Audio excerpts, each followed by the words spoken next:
Milestone school and কলেজে বিমান বিধ্বস্তের ঘটনায় 2 উপদেষ্টাকে আটক করে রাখা হয়। এছাড়া সচিবালয়ে বিশৃঙ্খলার ঘটনা ঘটেছে। এই দুটি ঘটনার মধ্যে আওয়ামী লীগের বা পরাজিত যে সক্রিয়তা দেখাচ্ছে বিভিন্ন জায়গায়, তাদের কোনো ইন্ধন আছে কিনা? না, আপনি গুরুত্বপূর্ণ কোশ্চেন করেছেন।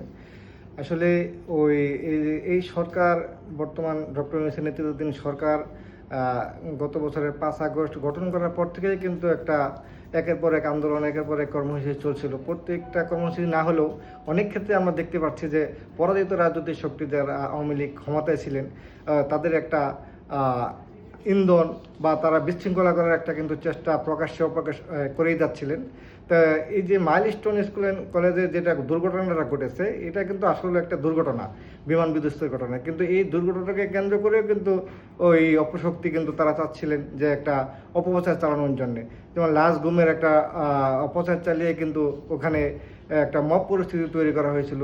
এখানে গত সোমবার ঘটনার পর মঙ্গলবার সকালে কিন্তু আপনি জানেন যে 2 জন উপদেষ্টা সহ সরকারের উচ্চপদস্থরা সেখানে গিয়েছিলেন। তাদেরকে প্রায় 10 ঘন্টা ব্যাপী সেখানে অবরুদ্ধ অবস্থায় রাখা হয়। তো এইখানেও কিন্তু অপপ্রচার ছিল। তো তো এখানে আমরা যেটা জানতে পেরেছি যে এখানে ইতিমধ্যেই কিন্তু এখানে আওয়ামী লীগের একজন কর্মীকে গ্রেপ্তার করা হয়েছে, যিনি বৈষম্য বিরোধী আন্দোলনে, যখন আওয়ামী লীগ সরকার ক্ষমতায় ছিল শেষের দিকে বৈষম্য বিরোধী আন্দোলন হচ্ছিল, উত্তর এলাকায় কিন্তু ওই বৈষম্য বিরোধী আন্দোলনের উপর হামলা ভাঙচুরের ঘটনায় তার বিরুদ্ধে মামলা আছে। তিনিও কিন্তু সেই মবে অংশ নিয়েছিল, তাকে ইতিমধ্যেই গ্রেপ্তার করা হয়েছে। আরেকটা বিষয় আপনি যেটা বললেন সচিবালয়ের বিষয়টা, সচিবালয় আসলে খুবই স্পর্শকাতর একটা এলাকা। এটা বাংলাদেশের প্রশাসনের প্রাণকেন্দ্র। সেখানে কিন্তু আসলে যে কেউ যখন তখন ঢুকে পড়ার কোনো সুযোগ নেই। তারপরেও কিন্তু এখানে আমরা অতীতেও দেখেছি শিক্ষার্থীরা আন্দোলনের সময় আন্দোলন চালিয়ে তারা ভিতরে ঢুকে গিয়েছেন, বিশৃঙ্খলা করেছেন। এরই ধারাবাহিকতায় কিন্তু গতকালও শিক্ষার্থীরা তাদের দাবি আদায়ে সচিবালয়ের ভিতর প্রবেশ করেন এবং এখানে ভাঙচুর চালান।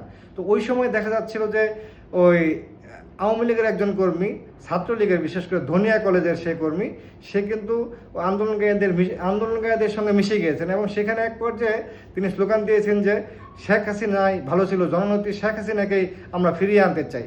এই স্লোগান উনি দিয়েছেন। ওনাকে কিন্তু ভিডিও দেখে চিহ্নিত করে ওনাকে আজ গ্রেপ্তার করা হয়েছে থেকে ওই যাত্রাবাড়ি এলাকা থেকে গ্রেপ্তার করেছে বলে আমরা তথ্য পেয়েছি। এইসব কার্যক্রমে আইন শৃঙ্খলা বাহিনীর আসলে তৎপরতা কি? আওয়ামী লীগ আসলে কোনো বিষয় থেকে বা কোনো কিভাবে আসলে তারা এই সুযোগ পাচ্ছে? না, আওয়ামী লীগের আইন শৃঙ্খলা বাহিনীর তৎপরতা তো আপনি জানেন শুরু থেকে, এই যে যখন রাজনৈতিক পট পরিবর্তন ঘটে আইন শৃঙ্খলা বাহিনীর উপরে কিন্তু সেটা ব্যাপকভাবে প্রভাব পড়েছিল। ওই সময় আওয়ামী লীগ সরকারকে টিকিয়ে রাখার জন্য যেসব উচ্চ পর্যায়ের কর্মকর্তারা সহযোগিতা করেছিলেন তারা কিন্তু পালিয়ে গেছেন, যে কারণে আইন শৃঙ্খলা পরিস্থিতি একেবারে ভেঙে পড়ে।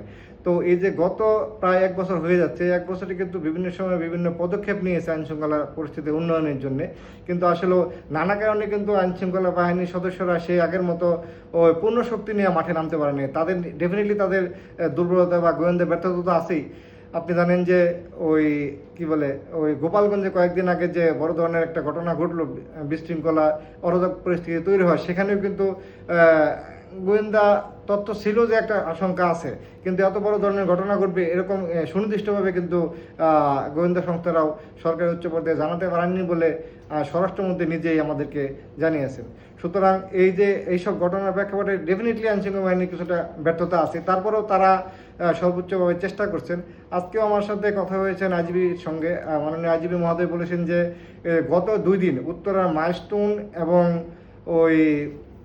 সচিবালয়ের ঘটনায় কিন্তু ইতিমধ্যে ছাত্রলীগের সাথে সংশ্লিষ্ট নিষিদ্ধ ছাত্রলীগ এই সংগঠনের 5 জনকে কিন্তু তারা অ্যারেস্ট করেছেন এবং আজকে রাতে কিছুক্ষণ আগেই